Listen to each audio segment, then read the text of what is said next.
Hi, welcome to Fiberchats. My name is Irina. I'm the host here. My guest today comes from Nigeria.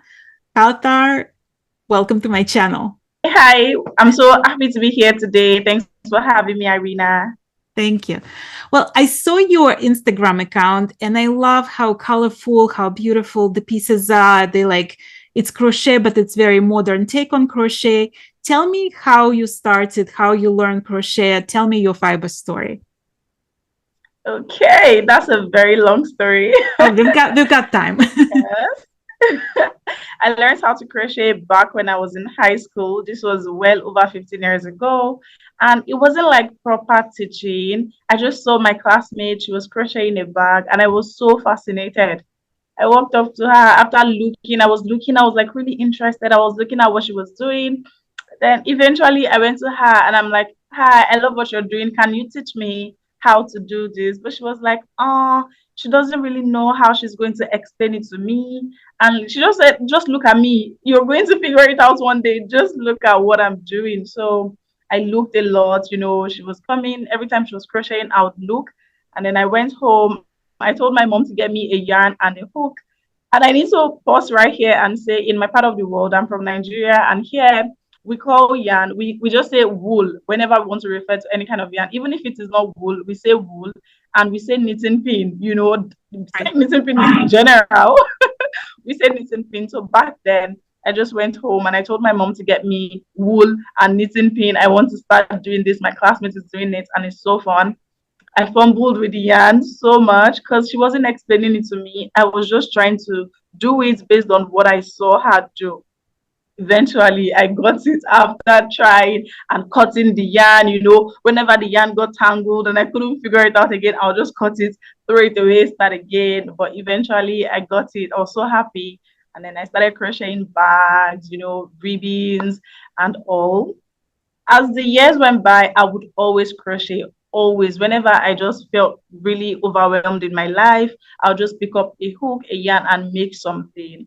It was in 2017 I decided to start a crochet business after searching for a job for so long.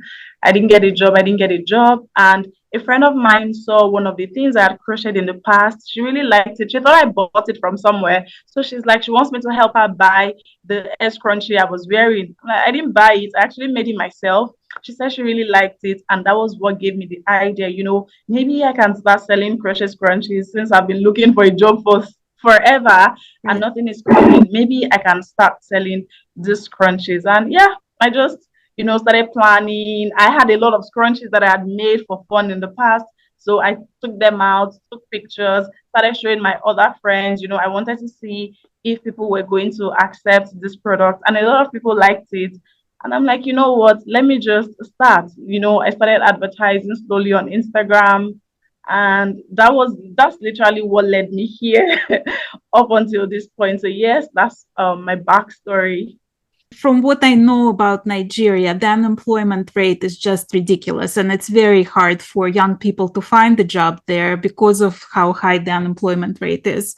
When looking back, do you ever regret going into business being self-employed? Because you have to do everything. You have to market, you have to make it, you have to sell it, you have to pack it, you have to ship it. Like it's all on you. Do you ever look back and wish you just continue searching for another job? And I'm going to give like two-part answers. And the first answer is it is so overwhelming being a business owner. And actually, I don't even have a problem with the operations. The part that gives me the biggest headache is where you have to deciding what products to sell, deciding what marketing strategies to do, deciding the one that makes like I wish somebody could do the whole decision making for me and just tell me you go do this. But the fact that I need to sit down and think about what I want to do myself, like it is all on me. That is Right. the biggest thing for me. You need to decide, okay, do I want to take a staff? You need to interview the staff. The big decisions, that's what I feel like I wish there was somebody to do for me, but there's nobody. If you're a business owner, you need to just wear the big girl pants and do everything yourself. But on the flip side, if there's something I regret though, I regret not starting my business earlier because, like I said, I've been crocheting for a very long time before I started my business. So I just felt like if I started my business earlier, maybe when I was still in school, at the time when it was time to look for a job, I wouldn't even think of looking for a job because my business would have grown up until the point where, it's able to sustain me at all. So yeah, one thing I regret is not starting early enough. And one thing I don't like about being a business owner is having to make all of the big decisions yourself. You don't have any boss that is going to make the decisions for you and tell you what to do. Yeah, so So tell me how did you change from the time you started business, from the time you decided to sell those few scrunchies, right? To where you are now? I think that the most important thing for me in my business is listening to my audience. Of course, when I initially started, I was making scrunchies only. But as I put word out, people would come to me and ask me to make them other items. Like somebody would say, "Oh, can you make my baby a crochet sweater?" Somebody would say, "Oh, can you make a bikini for me?" Initially, I used to turn them down and say, "Oh, I only want to sell scrunchies. You can check other vendors." But as time went on, the requests kept on going. So, I said, maybe I can try. Because at that point, I didn't even make other things. Like, I generally wasn't making other things. I was only making scrunchies. But, I'd come online and I'd seen other crocheters making other things. Some people would send me pictures of other items and say, "Oh, can you make this?" That was when I started realizing that, okay, you know what? Scrunchies are really not the only thing I can crochet. Maybe I can start researching how to make other things. So I started doing that. I slowly started adding more products to my crochet store, bikini, crochet clothing. I started adding that. And as I started adding that, then I started getting messages from other crocheters asking me for patterns. How did I do this? In fact, a big thing was that a lot of other Nigerian crocheters did not believe that I was using yarns made here in Nigeria. That was one big thing. Like a lot of them will ask me, "Oh, hey, where do you get your yarns from? Your pieces look very nice." And I'm like, this is a normal yarn they sell in Nigeria because we don't have so many variety here. In fact, we have just two brands of acrylic yarn all over Nigeria. So I'm like, this is the normal yarn we get here, it's nothing fancy. And they do not believe me. They're like, "No, I have tried to work with this yarn, but my pieces are not as nice as yours." So eventually, that was what those messages made me transition into teaching. So now I teach and I sell, but I started from selling. The feedback from my audience was what helped me move from scrunchies to other products. And when I started showcasing other crochet products, I started getting messages asking how I did them. And then I started transitioning into teaching other crocheters here how to crochet with whatever yarn. So now I'm big on, I don't only teach crochet, I teach you how to crochet using the supplies available to you. Like you do not need to import yarn. If you want to, that's fine, but you don't need it to be able to make any beautiful crochet piece. So yeah, that's how I moved into. So that's what I do now primarily. Now I just teach more. Of course, I still sell, but like my primary thing now is to teach others how to crochet, how to make a living from crochet. Because at this point, I've been doing my business for 6 years. So I just teach people from my experience and from what I've also learned from other people. Let's talk about pricing, because that's like in big part of running a successful business, and a lot of crafters have problem of putting the right price on their product, right? They think like, well, why would somebody pay this enormous amount of money for what I made when they can go to the store and buy ready-made product for much cheaper? Tell me your theory on that. Tell me what you tell other crocheters, how they can price their product to make profit. Okay, I love to answer this question because it's big, like you said, it's a big, big part. And if you do not price your products right, your business just won't be able to sustain you. That's one thing I like to explain to crocheters. And crochet items are generally not cheap because of the time that goes into it. I'm wearing a sweater now that took upwards of 20 hours to make, which means that if you were going into work, you would have spent like an entire week working on this one project. Now, imagine not charging enough for it. That means that the work you've done for an entire week was just not worth it. So I tell people this. There's a formula for pricing your crochet items. You don't just pick a figure randomly. You need to think of the materials you've used. You need to take into consideration the time. You need to consider your overhead costs. Do you have a store? Are you paying electricity bill? You need to consider all of those things before you price. You need to treat your crochet business like you would any other business. If you have any other business, you need to consider your overhead cost. You're not just going to say, okay, the yarn is 10,000 naira. I should probably sell this for 12,000 naira. That is not okay, right? So once you calculate, I have people that will tell me, okay, I followed the formula, I calculated the price, and I think that the price is too much. I think that nobody's going to pay me that.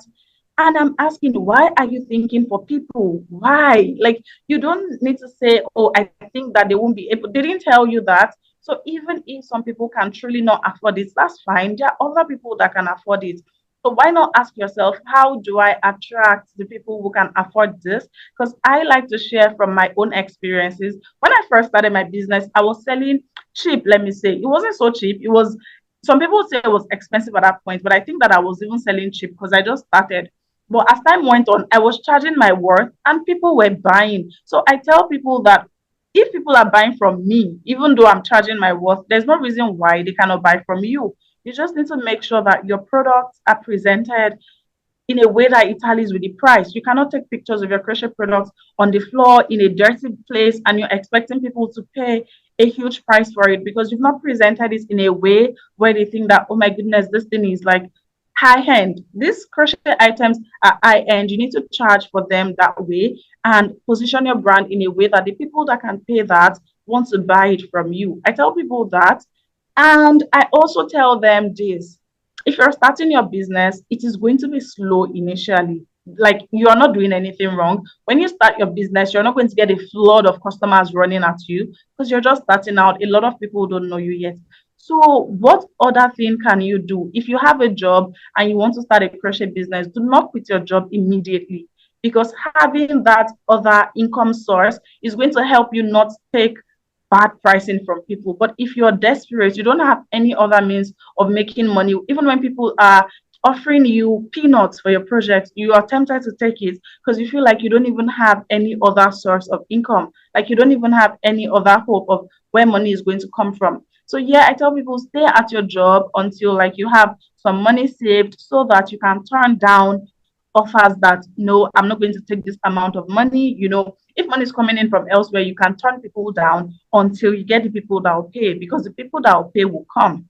If people are paying me, if people are paying other people, my pieces are not the most expensive pieces online, and other people are also getting customers. So why won't I? That's what I like to tell people. Just have the right mindset and the people will come. In the meanwhile, have another source of income so that you are not forced to take that money you don't want to take. Right.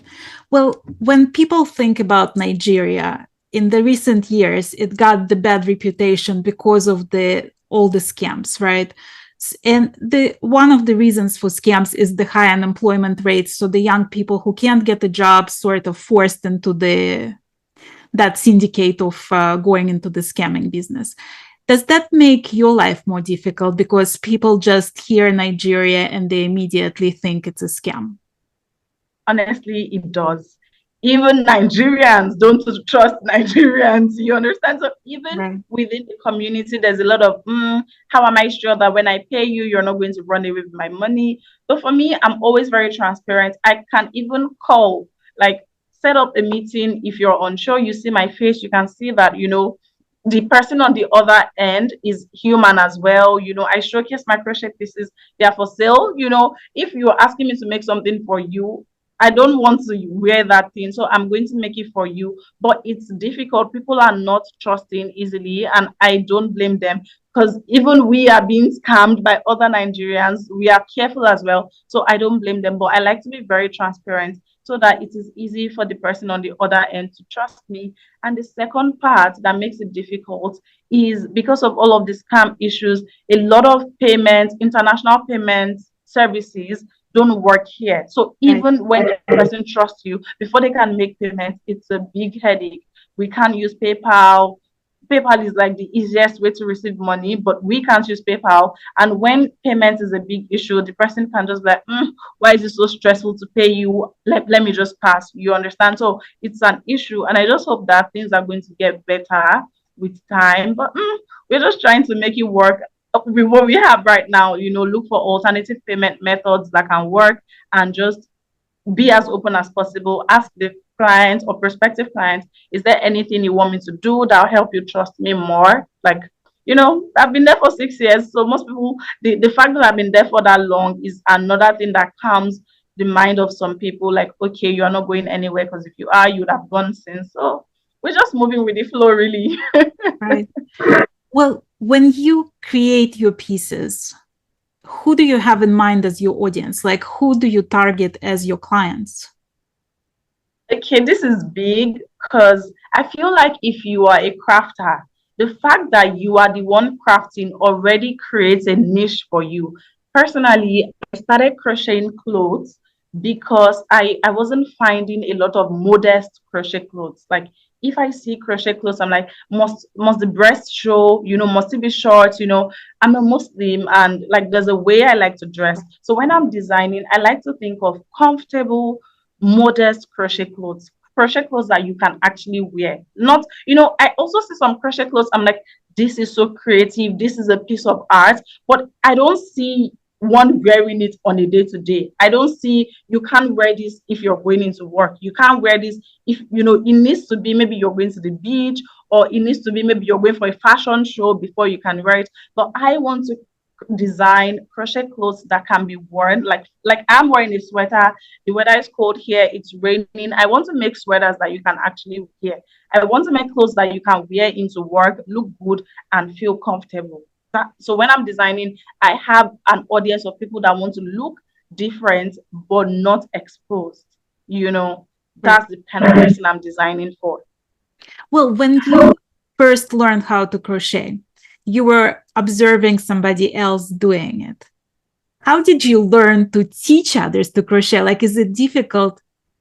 And like, what kind of classes people can take from you? Okay, generally, I love to teach. So I'm going to say a quick unrelated story. Recently, I taught my dad how to use Excel. I learned how to use the computer very early. And my dad was saying he had already told like 5 different people to teach him, and he was just not getting it. But like, I only had to explain to him one time, and he's like, oh my God, like he got it. So I am able to teach generally, not just crochet. I can teach people very well. So after doing it for a very long time, I mean, before I started teaching, I'd been crocheting for over 10 years. So of course, I just needed to explain what I was doing to people. I initially taught physically.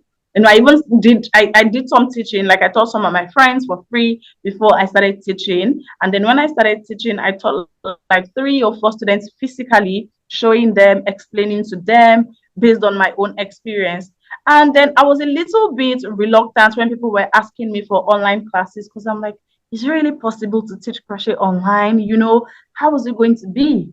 But I tried it because the requests were really coming in. I tried it. It was during the COVID time, and I tried it, and the feedback from people about how they got it made me so happy. Because when I started crocheting clothes, there was this particular thing I thought was missing. If you're following a crochet pattern, getting the pattern to fit you perfectly is something I feel like is not discussed enough. And like, you can't go to YouTube to try to find information on that. I just feel like there was that gap. And that was why a lot of people were asking me, like, why is it that when I follow a pattern, mine doesn't look like the pattern? Why is my own too small in comparison with the pattern? Why is my own too big in comparison with the pattern? And that was my first crochet course, how to crochet clothes that fit.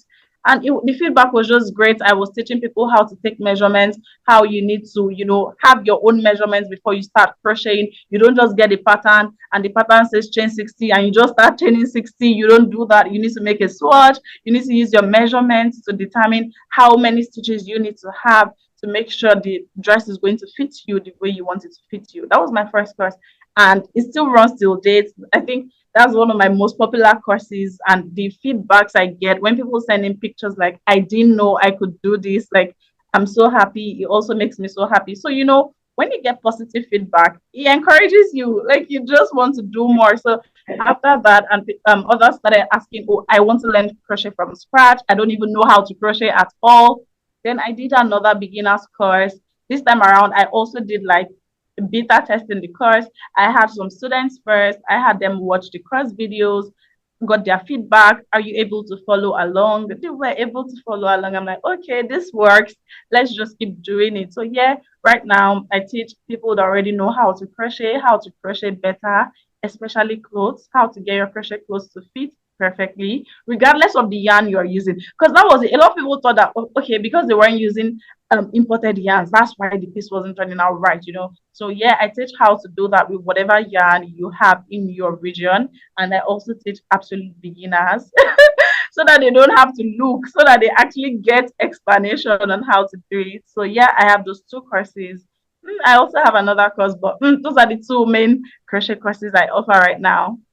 Tell me, what's your relationship with swatching nowadays? Like, do you know your yarn that you're knitting with so well that you don't need to swatch, or do you still swatch? And what kind of information do you seek from swatching? Okay, I love how you phrase the question because I know the yarn so well now. You know, when I want to make something, I know the hook size that is most likely to give me the desired result. And I just work along. You know, my audience is going to come for me because I'm always telling them to swatch. And here I am. Right. I know the yarn so well, but yeah, I do not swatch every single time. But when I'm going for exact measurements, I'm just going to do the swatch so that I have a clear picture of the stitches I'm going to get. So sometimes I don't mind frogging my project if the measurement is not what I'm aiming for. Like I don't mind frogging my project 2 rows, 3 rows in, but sometimes I don't even have the time to do something and then frog it. So I do my swatch so that I know from the get-go how many stitches I need to have right now. And I start with that. But I don't do the swatch every single time. I don't. Well, when you start writing patterns, how was that process going for you? Because it's one thing to know how to crochet. It's a whole different animal to like actually write patterns. And how much do you explain? How much you assume people already know? Tell me about that. That was another huge thing. I'm just like, how do you write patterns? Like, how do you write patterns considering that you're going to have people of different skill levels reading your patterns, right? So I didn't go straight into writing patterns. I started by hosting a crochet along. So in the crochet along, the pattern was there, but they also had access to me. We were doing lives. So the access to me helps me realize what parts of the pattern gave people problems because, of course, they were asking questions based on what wasn't so clear in the pattern, right? And again, the main questions was always about sizing. How many of this am I going to do to get my own size? So that was the first thing. After that crochet along, I then ventured into writing my very first pattern, like standalone pattern. And there I went on to explain. I wrote in there, you need to do the swatch. I actually wrote in how you're going to use the swatch to determine your stitch count. I put a box in there for them to write their measurements. I put an explanation of the measurements you need to take for this piece, how you're going to take the measurements, and then, okay, you're crocheting this piece in 2 panels. So you divide your measurements by 2, do your swatch, measure your swatch this way, count the stitches this way, then multiply it this way so that you know the actual amount of stitches to do for your project. I wrote everything out that way. It took a long time, but I'm just like, if I want people to be able to follow this and get their pieces to fit, is worth the time I put in. There were testers, and the feedback from the testers, it just, I'm like, I did a very good job because all of the testers, they came in for a photo shoot. It was so nice. All of their sweaters fit so well. And I'm like, okay, I think I've got a hang of it now. I even have a pattern coming out later in May. I'm working on it now. The testers are testing right now. So I just hope it's going to go well. This time around, I'm currently struggling with how do you describe the join as you go method in written form? How do I describe it? That is what I'm currently struggling with. But I'm just taking it a step at a time, and I'm adding in a lot of pictures. So even if you read it and you're a little bit confused, you can look at the picture compared to what you have and, catch up. So yeah. Well, when I look at your pictures on Instagram, I mean, that's probably what catches your attention, right? Like it's not just going and taking a selfie. I mean, every picture of yours looks like a professional photo shoot. Tell me about photography and how you change, what you learn about it and how people can improve. Okay. So there is a thing my husband tells me, if you want people to pay you a lot for a piece, you need to present the piece in a way that looks like it is expensive, okay? Because you want people to already have an opinion. People are even going to have an opinion about your piece when they see a picture. So even though you see all my pictures being professional now, I did not start out like that, you know. So as time went on, I'm like, I just need to present this thing in a better light, you know. And I've been running my business for a while, so I had the money to invest. So every time I make a new piece, I actually go into a studio, like a photo studio, and I get them to take professional pictures.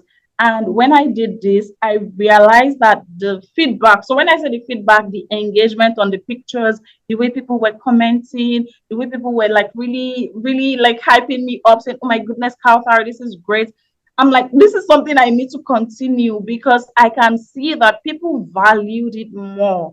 People, in fact, till date, my highest reaching post on Instagram is that photo shoot, the one I did as a group. Because when after the crochet along I mentioned, I took all of the participants to the studio as well, and we had a photo shoot. That picture reached a lot of people, and I'm like, okay, this paid off. This, like, it was something I thought of doing based on what my husband told me, and it really paid off. The pictures, I mean, even you are mentioning it because that's what my husband says. If people see something striking, they won't forget it. They won't. So I just thought this is something I need to continue doing, and I've just been doing that, and I'm happy that you noticed actually. Thank Well, I you. also noticed that you're doing a lot of educational reels. Does that is that difficult for you to like put all the ideas together in a reel and try to educate your audience on how they can better themselves? I wouldn't say it's difficult because most of the ideas that I post about are questions I get from people. And I feel like people genuinely need the help. People genuinely don't know. Because sometimes you're like, how is it that you don't know this? But some people just do not know. And I want my page to be that page where any crocheter can come to, especially crocheters that want to get better, crocheters that want to make money, and they just see all of the tips, even things they didn't think about before. Like, oh my goodness, okay, this is what I was missing. This is what I need to do. So I just take in every, I have like crochet communities, my own crochet communities that have a lot of Nigerian crocheters. I always note down the questions. No matter the questions I'm asked, I note it down. And those are the questions I use to create content, because I feel like if one person has this question, chances are there are other people out there that are wondering the same thing. So that's how I create the content, and I batch it. So most times I'm not creating content on the fly. I already have like, okay, this is what I'm going to post this week. I probably just need to design or put the reel together, like on the spot. Okay. When I'm talking to you, right, I notice first thing that like registers in my mind is, okay, you are a wife, you are a mom, you are a businesswoman, you are a photo model, you are a marketer, you are Instagram celebrity. Tell me about your day. How does your day-to-day life looks like? Okay. Honestly, I feel so blessed. I feel so thankful that this is the path that I'm working. Okay. Because I feel like my days, I decide how I want my days to go. I do not need to resume in an office by like so time. I'm able to take it slow. And my routine is not fixed. But first off, every time I wake up, posting on social media is my priority because that's the number one way I get people to know about what I do. So I post on social media, you know, and then I probably attend to my family, you know, take care of my son. I have a son, take care of my husband, you know, make breakfast, all that. And when I'm sorted is when I move into work. So work for me looks like creating content. You know, I post videos on YouTube. So creating content is work for me. Is sending out emails, like drafting emails, because if you know anything about this online space, you know, you also need to nurture the people in your email list. So excuse me, drafting emails.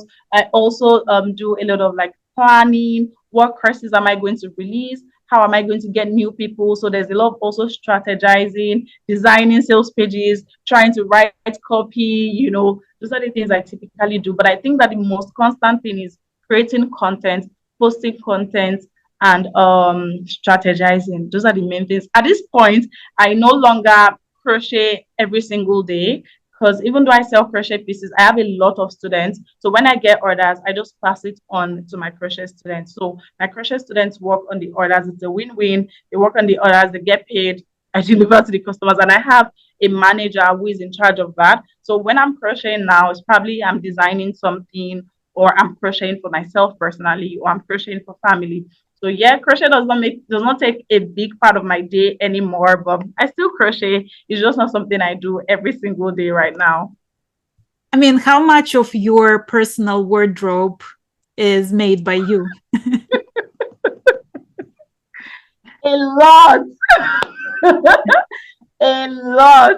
It like okay, so I'm going to say before April, I'll say like 80% of my wardrobe was crochet.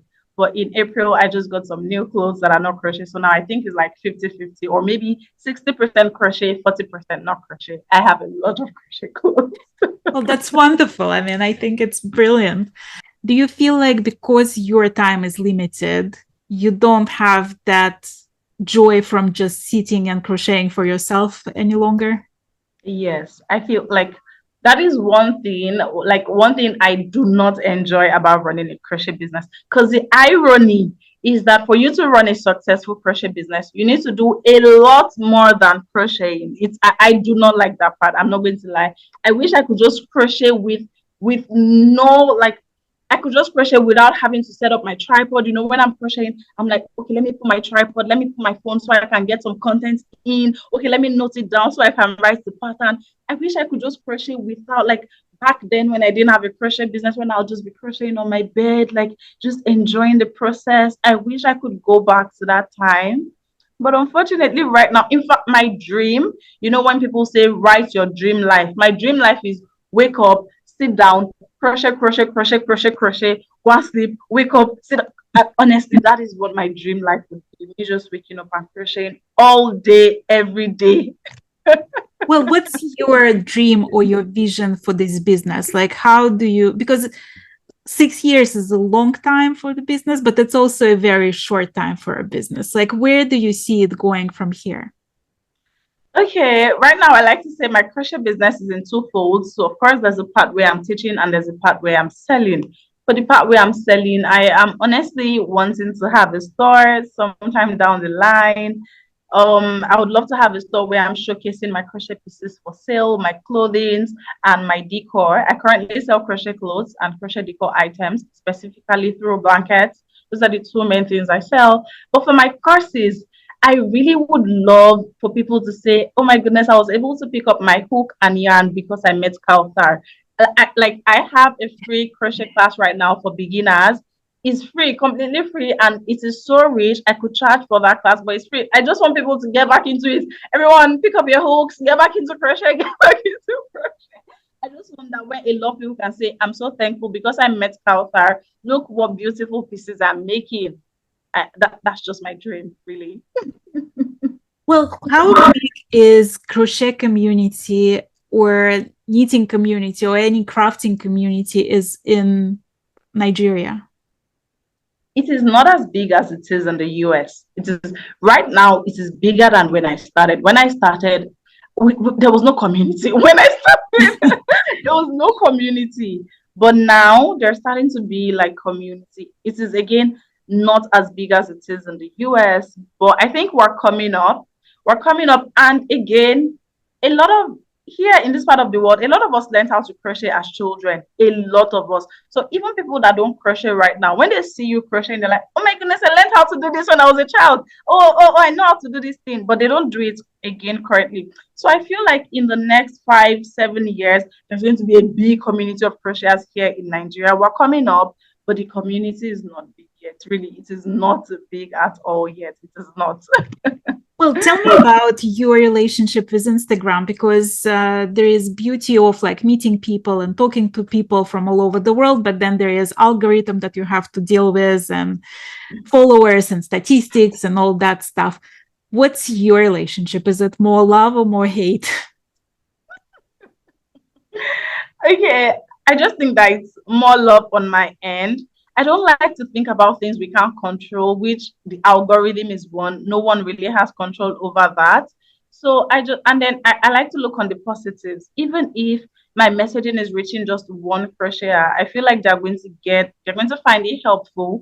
So let me just focus on that. Because when you keep thinking of, oh, I'm posting, people aren't seeing it, but like a few people are seeing it. Are you trying to say those people are not in, like, I don't know if you get me. The people seeing it, you still need to value them. You still need to not feel like they're nobody. Okay. So just focus on the people seeing it. Like, I don't know, we can't control the algorithm, but we need to still keep putting stuff out so that people can find us, so that people can see us.